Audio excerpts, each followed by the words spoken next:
Follow a journey sparked by survival. Enter hidden worlds forged by history. Explore lands fused by culture. Touch the spirit sharpened by experience. Come face to face with true masters inside the deadly arts.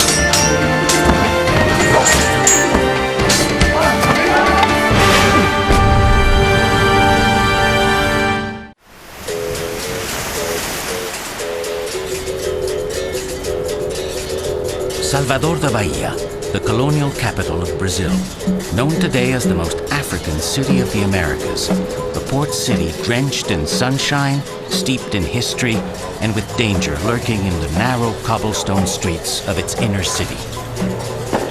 Martial artist with 25 years of experience, Josette Normando is here to break through the dance facade of Capoeira shown to tourists and feel the true force of this Afro-Brazilian martial art that was developed amidst the terror and oppression of slavery. Capoeira seems to rely entirely on kicks and evasions. The use of elbows, knees, or fists is not obvious. Some people see it simply as dance, but make no mistake, Capoeira is a martial art and it can be devastating.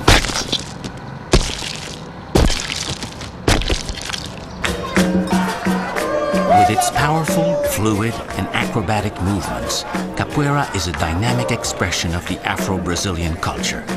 It combines aspects of a performance, ritual, dance, and combat, and is practiced in the streets. It's played in a circle called a roda, always to music. Josette must delve into this culture and learn the moves, the music, and the history that created modern capoeira. In the end, she hopes to be invited to play in a roda and become a true capoeirista. Having trained in karate and aikido, Josette is used to formal Japanese culture and etiquette. She feels worlds away from the Afro-Brazilian experience she is about to enter. I guess I'm nervous because capoeira is so foreign to me. So everything about capoeira has nothing in common at all whatsoever with what I've been trained in. Modern capoeira evolved from two famous mestres or masters, Bimba and Pastinha, who founded the two main schools of capoeira, Capoeira Regional and Capoeira Angola. I want to enter the inner circle of the disciples of these legendary mestres. Colette Desilets is a Canadian capoeirista. She makes a yearly pilgrimage to Salvador de Bahia to reconnect with her capoeira roots. She has agreed to train with Josette. Colette is here to prepare me for what lies ahead. First, she shows me the dynamic stance of capoeira, the ginga. She says it's as basic as breathing. And you know, you always return to this movement no matter what you do. She also needs to show me how not to pass out while training upside down in 40-degree heat. Colette and I had many discussions back in Canada trying to pinpoint which capoeira mestre would be best to introduce me to Afro-Brazilian culture. Our choice, the bilingual mestre accordion, an expat who grew up in Salvador. Pira Almeida, nicknamed Mestre Accordion, came to the United States in October of 1978, founded the United Capoeira Association and the World Capoeira Association in the 1980s. He's an accomplished musician and capoeira historian. Cobblestone in this place, you feel that magic, you feel that the weight of the tradition of the time. I'm eager to begin training in this unusual martial art. But instead of bringing me to a gym, Mestre Accordion steers me through the streets of the Pelourinho district. He wants to show me the kind of poverty in which capoeira was born and where it continues to flourish today. Well, I'm sure that you come here to see capoeira movements and jumps and things like that. Now you see something else. The depths of that history, that it does exist. In this area, you can see the clear split between affluence and poverty. You walk around the corner and you are in a part of the district that's off the tourist map. I would not venture here without Mestre Accordeon. People who come to pray here, this is a suffering. That's the, say, the blood of the people that drips. And it has been like that, all the things. And Capoeira relates to that. You know, is that emotion, that deep thing is a cry for freedom.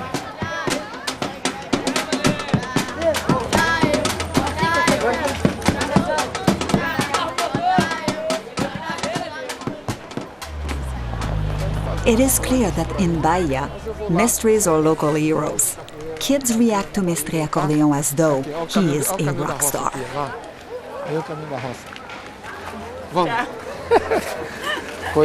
Capoeira's roots can be traced back to the African people, brought over as slaves by the Portuguese during the colonial period.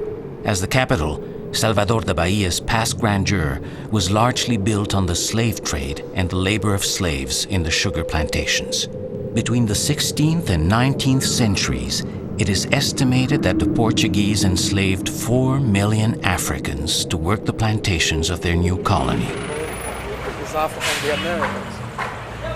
Mestre Accordeon learned from Capoeira's most renowned master, Mestre Bimba.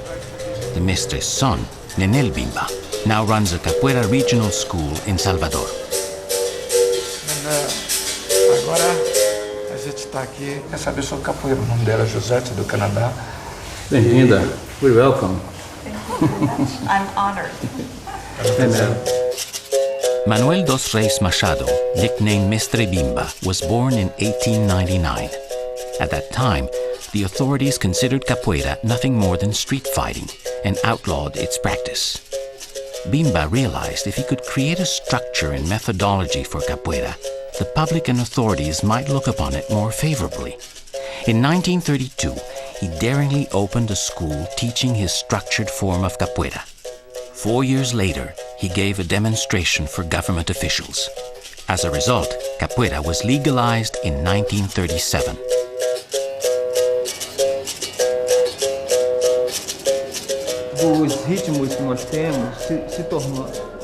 It is a great privilege to have Mestre Nenel take me through the basic sequences of capoeira created by his visionary father. The use of sequences remind me of the kata, the choreographed form practiced in karate. I'm starting to map out the moves in my head: feint, kick, dodge, then return as always to the jinga. Watch me. Okay. Changing. Relax. Changing. It's very good. Já capoeira regional. Anxious to begin training with Mestre Accordeon, Josette follows him to a beach where he frequently practiced in his youth. He wants her to start like he did, outside. I wanted to go to one side, then my leg go back. That's pretty much this way. Jinga, jinga, jinga. It looks so simple, but I'm struggling to get it right. I really have to concentrate to at least get this one basic move down. The jinga gets dynamic. He tells me I need to do a cartwheel to avoid a takedown. But because of my Aikido training, I tend to want to roll. Not a very good idea on the pavement where capoeira is usually practiced. Capoeira, it's a game, it's entertainment, it's respect of fear. It measures well courage. It's a fight. It's the trickery of a witch. What would they do to trick people? Like, what would you do? What's a typical trickery capoeira game? I will not teach you. Okay. For several reasons. I'm willing to show you the movements. Okay. But there is something that comes from the heart, from Yeah. the culture, from the time practicing. After hearing so much about trickery, I wish he would teach me some of it. And then you are solid here, and then you are solid there. And from here move. However, there is another thing. You do not want to resist. No. Because if I go push you like that, you fall this way. You are a good student. That was a little bit of the trick. Yeah. I guess the only way to teach trickery is by tricking someone. But I didn't expect to be fooled like that during my first class. Lesson number 1, be watchful and never let your guard down.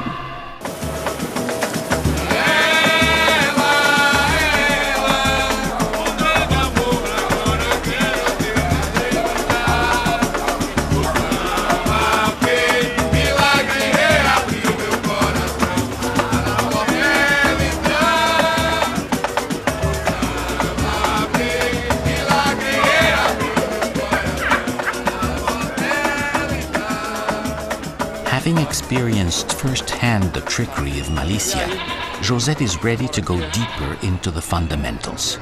She has heard about a mestre who uses this Afro-Brazilian martial art for social action and asks Mestre Acordeon to bring her to one of Salvador de Bahia's favelas, or shantytowns, to meet him. Social worker and capoeira mestre Boa Gente combines his skills to teach disadvantaged youths of this area. Mestre Acordeon wants Josette to witness the physical discipline, the enthusiasm of the musicians, the singing of the capoeiristas, all of which help give confidence and a sense of community to their Afro-Brazilian heritage. Ouvi a zoada da Kombi, eu falei, hoje vai ter, o mestre tá aí, bora? Você, Paulo, sinceramente... E aí, rapaz? Mestre Boa Gente tá aí? Mestre Boa Gente tá aí? Abrir com capoeira, né, mestre? E aí, seja bem-vindo. Quanto tempo, rapaz? Although I don't feel in danger here, Mestre Boa Gente tells me that if I were alone, within 15 minutes I would be robbed or worse. Last year, Mestre Acordeon was held up at gunpoint in this neighborhood. His car was stolen and found the next day with a dead body in the trunk. Olha o muro que eles puseram para separar a gente. Olha o... As we walk, I'm shaken to see the barbed wire that lines up the top of the wall on the street. Mestre Boa Gente explains that the wall is there to keep the residents of the favela out of the neighboring wealthy area. A stark reminder of the barriers that continue to divide Brazilian society to this day.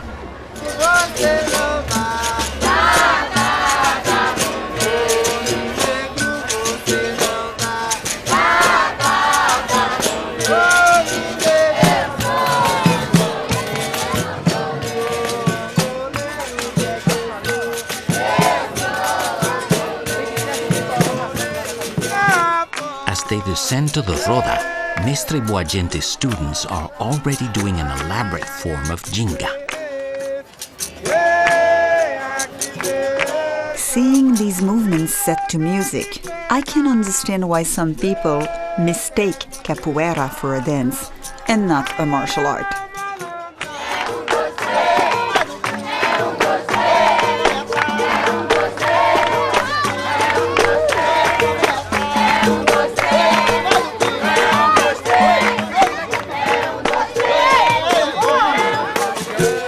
This is great. Two top masters playing together in a roda. It's going to be interesting to see if ego will get in the way. First they bow, then they trade taunts by singing alternating verses.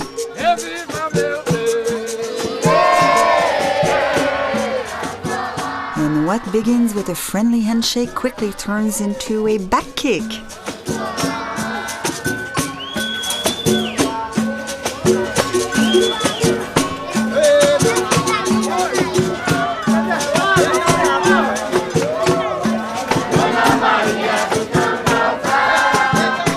Boa Gente and Acordeon both project a friendly teasing manner.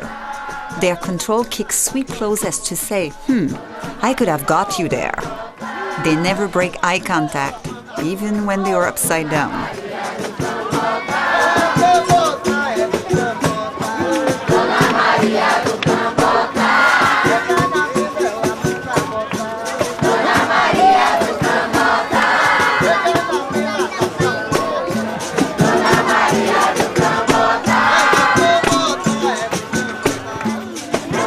Mestre Acordeon walks away. Then he comes back in with an unexpected back kick. Accordion even uses trickery on his friend, reminding me that the game is never over until you're out of the circle.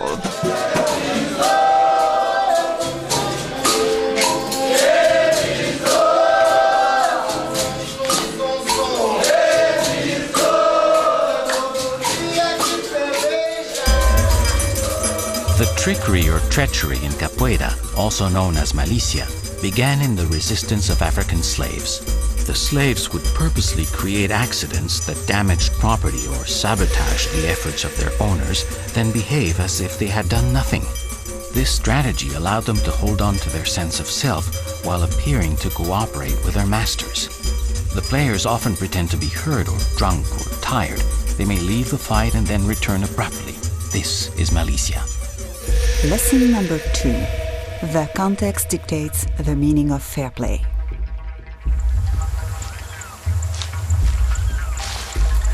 Some scholars have written about a link between capoeira and runaway slaves for whom escape would have been the ultimate goal. In a jungle outside of Salvador, Josette gets a chance to investigate this theory with Mestre Accordeon, who has done extensive research on this subject. Do you think that part of the forest and part of this tropical environment gave part of what capoeira is? There is several theories about the history of capoeira. So some people think that they were created in the jungles, and some people think that's a urban art form. I myself, I find it very difficult to believe that runaway slaves were able to do capoeira in the jungle. In the jungle, you use a spear, you use arrows, you use rocks, you use that. So for me, capoeira is an urban art form, but they were used as self-defense and very urban in some ways. And that's my view. Perhaps I'm wrong, but what do you think they could be if they had to use it in the jungle as they were running away and things like that? What would they have been doing? Not so much the movements in itself, but the strategy of the capoeira. Would they hide? They fake, they hide, they move, the capacity to be elusive. Right. So you know that some stories say that some capoeiristas, they were able to disappear. And it looks like the ninja to me. Well, while the number of runaway slaves remains unclear, enough escaped to help create fugitive communities in remote areas of the jungle called quilombos. The largest of these was Palmares, created in the 17th century, with a population of 20,000. For more than 60 years, Palmares thrived with its own laws, economy, and social order. The terminology of capoeira is often colorful and used to fool unwary adversaries. For example, a so-called blessing is in fact a kick in the gut. And then that people would like that giving you a blessing here, and the things go. The benzo go, and I thought about, and also it's a setup kick, because everything capoeira is like a setup kick. Yeah. You have one that you call martelo. Martelo means hammer. Think about the hammer. It's just So I'm going to show you very basic things. Okay. So you do swing kicks, circular kicks, straight kicks. In the past, the takedowns were very important, even today, but the vocabulary developed. And I want that you squat now. Squat. Good afternoon, Josette. How are you? Then you do a kick over me. Then I go, I'm fine, thanks. So the movements is like this dialogue. Lesson number 3. Capoeira is a playful dialogue as well as a fight.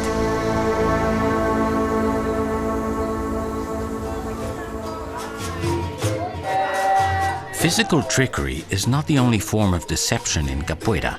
In the past, songs were used to warn that one of the players had a concealed knife or that the police were approaching. The songs, sung at a roda, still offer commentaries on the action. Lyrics tease, taunt, and push the players on to greater feats. Central to the songs, the Berimbau, which Mestre Bimba called the soul of capoeira.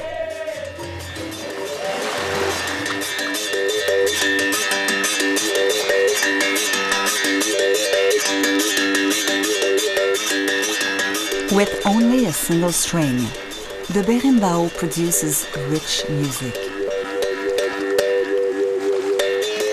In the hands of a mestre, Its primitive sound can reach inside your soul.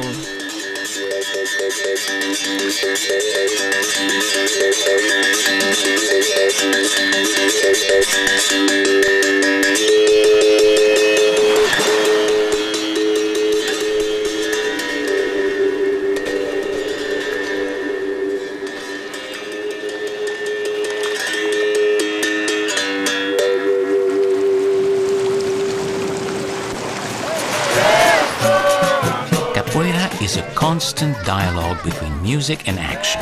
The music creates the mood and dictates the rhythm and nature of the game taking place within the roda.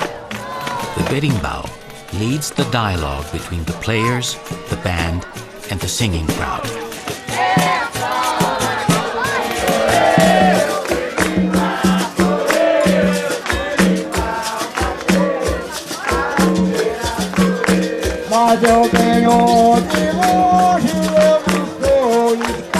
Mestre Accordeon as a gift for Mestre Olavo, one of Salvador's greatest instrument makers. A berimbau that he had hand-painted by a famous San Francisco artist.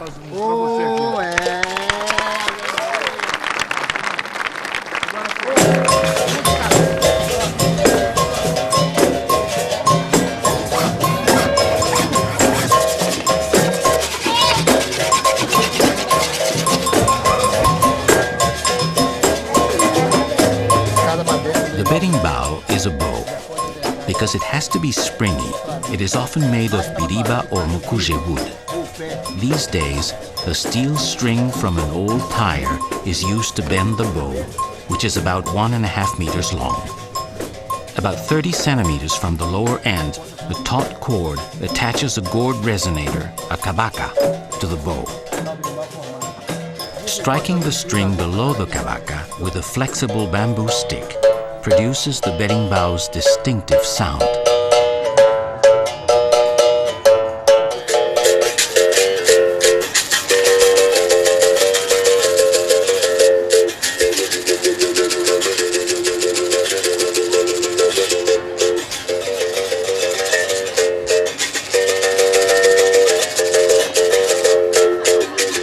Every game begins under the berimbau.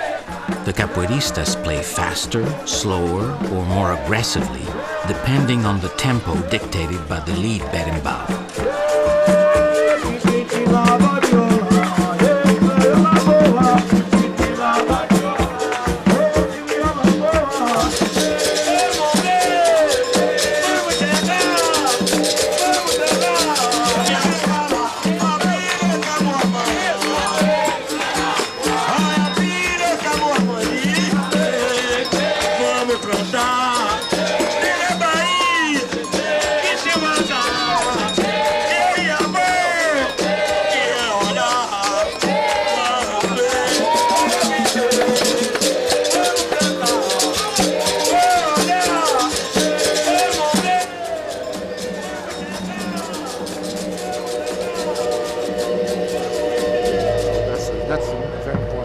I'm coming to an end of my time with Mestre Accordeon. His schedule dictates he must leave Salvador. He has taken me all around the circle, but I have yet to go inside. Almost by fate, Josette runs into the person she is hoping to meet, Mestre Jogo de Dentro, who drives by with her friend Colette. Jogo is Colette's mestre. When he puts his arms around me, I feel enveloped by his energy. I've heard so much about this man, and I'm looking forward to studying with him. Jorge Edo Santos, Mestre Jogo de Dentro, started playing capoeira at the age of 10 on the streets of Salvador.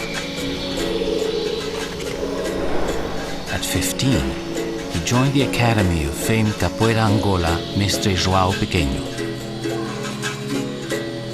Now Jogo runs his own schools in Salvador and Sao Paulo, dedicated to preserving capoeira Angola in its original form.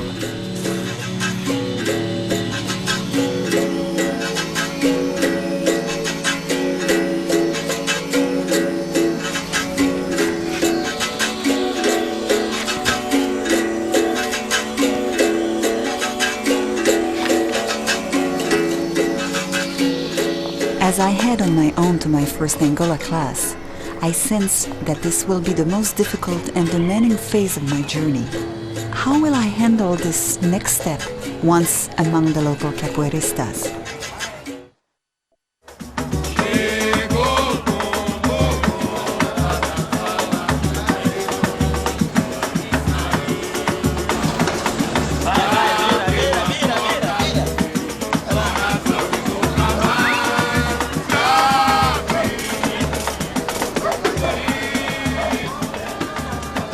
Josette has had the great privilege of being taught one-on-one by a top capoeira mestre. But now she's on her own, facing a new challenge, measuring up within a group of skilled capoeiristas. She arrives at Mestre Jogo da Dentro's academy in Salvador de Bahia. The next 2 hours will be grueling. Jogo is doing everything to put me at ease. He asked me if I'm ready for this. I think I am. I'm a little daunted looking around. The temperature is 40 plus and we haven't even started yet.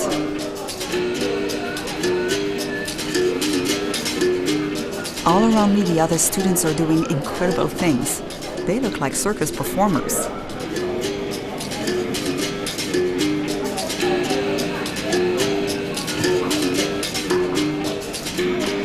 I'm just trying to stretch out the kinks that come with age.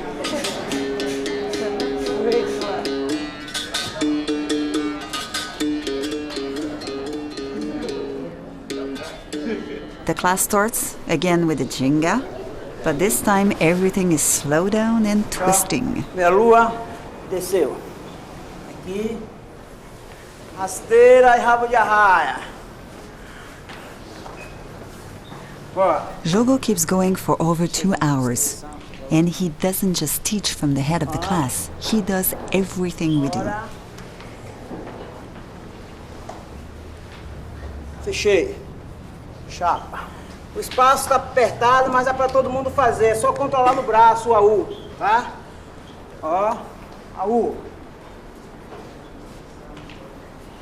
Saiu. Não é para treinar, né, Lula? All capoeira training takes incredible acrobatic skills.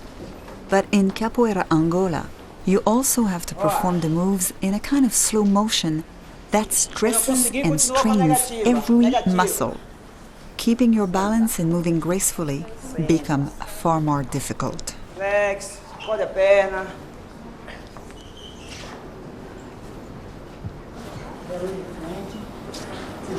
2, 3. 2, 3. E vai. Bora! Negativo. Tá bonito. It's so beautiful to see him just moving like this little ball, and it's all almost in slow motion. It's absolutely gorgeous. It's so...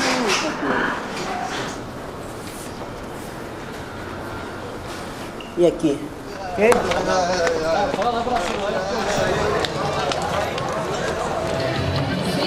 For being hard, I am. I cut it all going.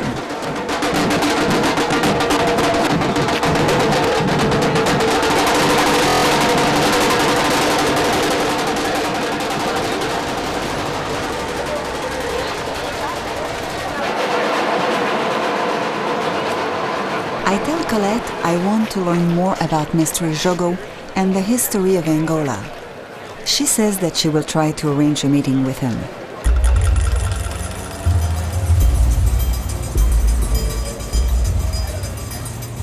I'm on my way to meet Mestre Jogo de Dentro at a church, the Igreja do Carmo. Mestre, ¿cómo se llama aquí? I ask Mestre Jogo why this particular church is important to him. He tells me that his great-grandfather was a slave, and according to family histories, slaves were held and sold in this church. But Jogo believes that this part of Brazilian history has been disregarded since the start of the Republic. The slave trade dates around 1500 and lasted almost 400 years. During that time, millions of free Africans were enslaved and shipped to Brazil, then a Portuguese colony, to work the vast sugar, tobacco, and coffee plantations. It is estimated that more than 3.5 million slaves landed in the port city of Salvador alone. Mestre Jogo explains this was the courtyard where slaves were made to parade in front of plantation owners and then auction off. As they descend into the bowels of the catacombs, Mestre Jogo tells Josette that every time he comes here, he experiences a spiritual reawakening.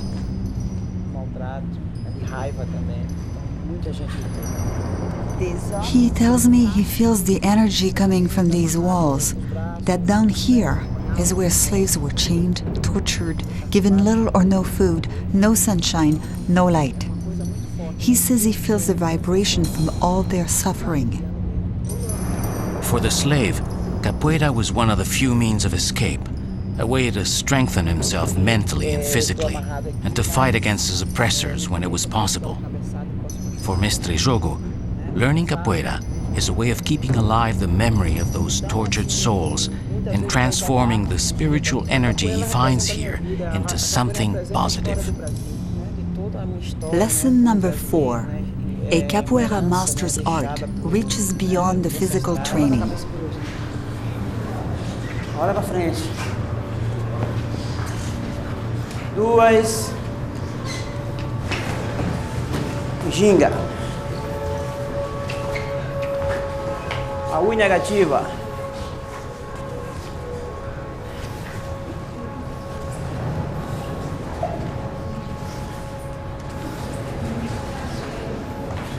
Bora, a U. Negativa. It's back to Jogo's class for more exercises. I'm beginning to feel some of the 30 years I have on this young woman I'm training with and pray for my knees not to give out on me. This is the only martial art where I have to become a skilled musician as well as learning how to fight. Jogo is passionate about ending every class with a musical session. In capoeira, learning to play a range of instruments and sing the accompanying songs is as important as learning the physical moves. The berimbau is the key instrument, but there is also the atabaque, a conga-like drum, the pandeiro, a large tambourine, and the agogo, which consists of 2 small bells tied together.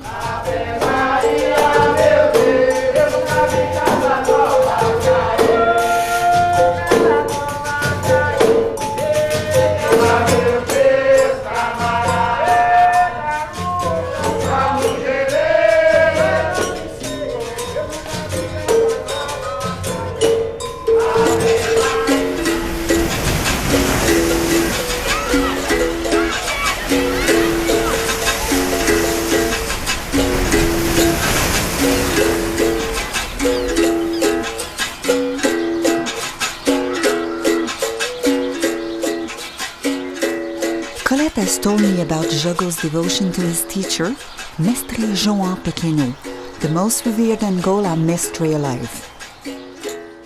Shortly after Mestre Bimba helped legalize capoeira in 1937, another great Brazilian master emerged from the shadows. Mestre Pastinha turned his back on Mestre Bimba's structured sequences, feeling that they took the soul out of the art. Mestre Pastinha championed the return to capoeira's original form, now known as Capoeira Angola. Mestre Pastinha developed an outstanding student, João Pequeno. As a living link between capoeira's present and past, this is the man I want to meet. According to Jogo, the 84-year-old João Pequeno lives in poverty despite being the capoeira mestre in the eyes of Angola students worldwide.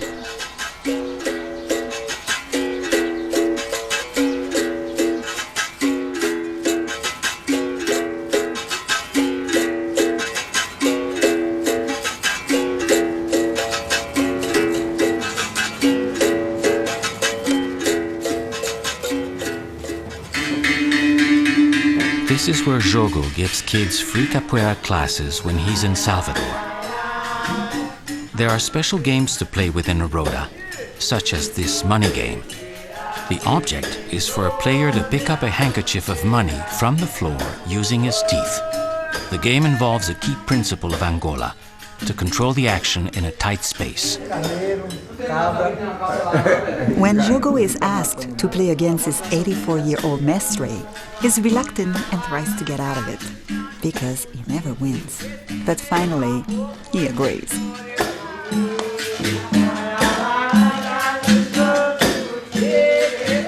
The game begins, and it's already over. We don't even get to see how good he is. So I asked, please, do it again. They keep their eyes on the prize the whole time. Jogo moves first, using his bulk. Second move, here comes Pequeno. He kicks, forcing Jogo back.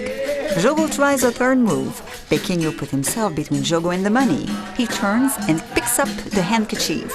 We have a winner! When the winner tricks his opponent, he does it without destroying the spirit of the game. The money game is pure strategy, and it may be why only old, wily Capoeira Angola mestres seem to play it. Lesson number 5. You don't always play capoeira to win. As in life, sometimes the goal is just survival. Hola, mestre. Mexe pequeno, Josete. Tudo bem? Josete, mexe pequeno. Mestre Pequeno, encantada. Hello, Josete. Ça va bien? Oui. Mestre Pequeno still travels 2 hours every day to teach at an abandoned fort. Though technically he is a squatter, this is the building where he's taught capoeira since before Jogo started as his student. Though he's considered a national treasure, the school where he's taught for decades could be reclaimed by the city at any moment. Despite these difficult conditions, Mestre Pequeno accepts his situation with humility. Throughout my visit, he is unfailingly cheerful. Today is a big occasion. It's Mestre Pequeno's birthday. I was told a white dress shirt should greatly please him, and I cannot wait to be there tonight for his birthday party.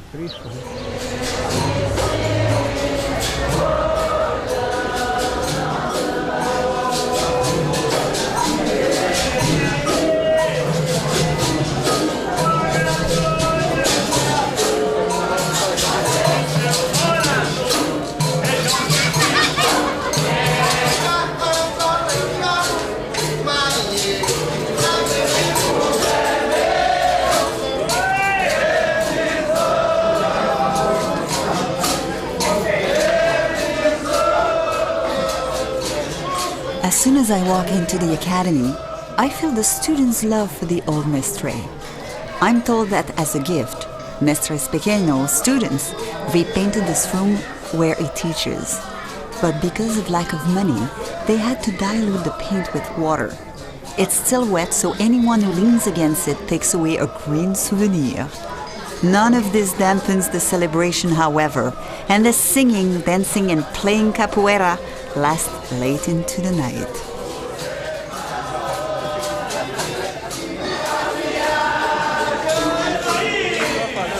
Since the Berimbau is known as the instrument that talks to the spirits, Mestre Pequeno uses it to bestow blessings on all his guests.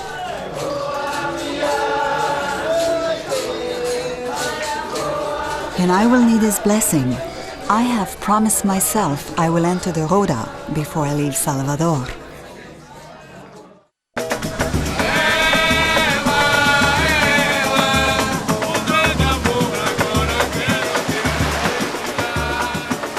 For centuries, capoeiristas have honed and tested their skills on the beaches of Salvador de Bahia. As Josette nears the end of her journey, she is more determined than ever to play inside the fighting circle, the Roda. With time running out, she gets in a last training session with her martial arts partner, Colette Desile.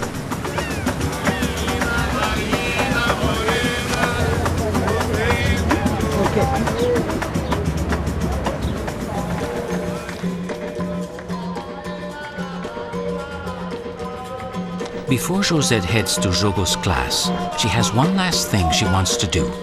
The sweet sounds of the Berimbau lead Josette to Mestre Olavo.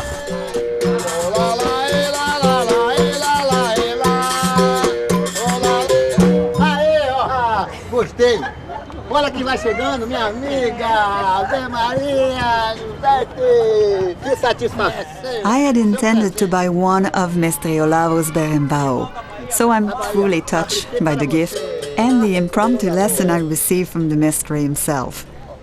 With the Berimbau in hand, I feel one step closer to becoming a real capoeirista.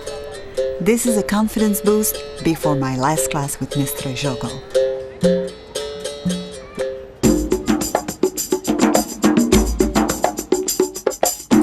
As a form of militia, and to preserve their African traditions, slaves developed unique and clandestine forms of religion, like candomblé and its own pantheon of religious figures, orishas.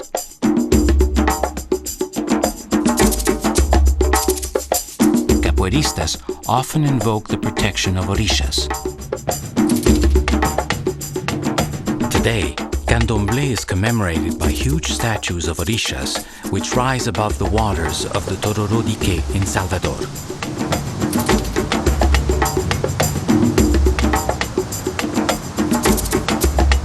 O importante não é só fazer o movimento, o importante é ter segurança, começar e terminar. Class falls on Jogo's weekly fast day. Every Friday he fasts and dresses all in white in accordance with his candomblé beliefs. O importante é a segurança na finalização do movimento. Não deixa aberto. Ó, aqui, ó. Vamos lá, gente. Palma da mão no chão. Olha, curioso. Não se preocupe quem tá atrás, não. Vai você, vai devagar. 2. Bora, Marco Bravo. Vai. It's unbearably hot. Watching Jogo push himself harder and harder, and knowing that he has been fasting all day, I'm amazed by his stamina. I'm feeling the strain myself. I've never felt so overheated. Yes, Josete. Não, já vai ensinar na parede. Vai lá. Isso, Josete. Yes. 2. 3. 2 ou 3. Bora. Remestre. Bora, Karina. Cadê o seu, Karina? Você fica olhando, você não aprende nunca, né, Karina? As if class isn't long enough, at the end, Jogo calls for a roda.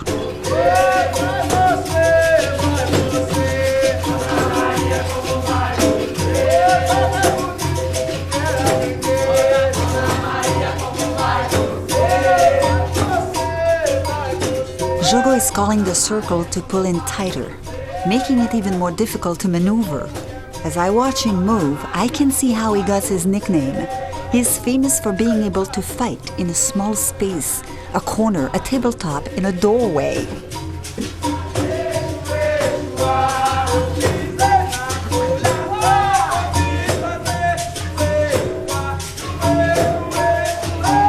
I want to go in, but I don't want to. Maybe I should wait until I'm better prepared.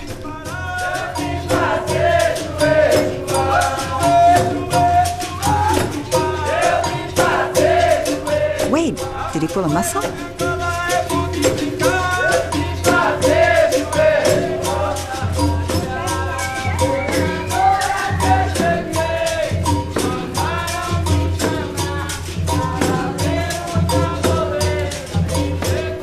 He goes to thank the other player and leaves the roda.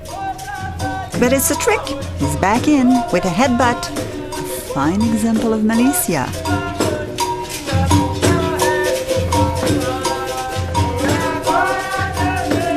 Mestre Jogo reaches out for me. I guess this is my moment. Unless it's just more trickery. No, it's real, and here I go.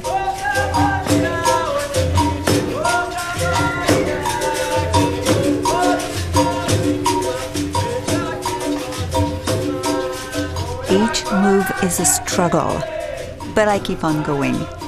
Thank God, Mestre Jogo is kind enough to guide me, and that he saves the trickery for more advanced players.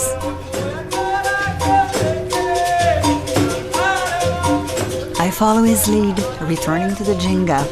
I keep my eyes on him and do my best to be a part of the conversation.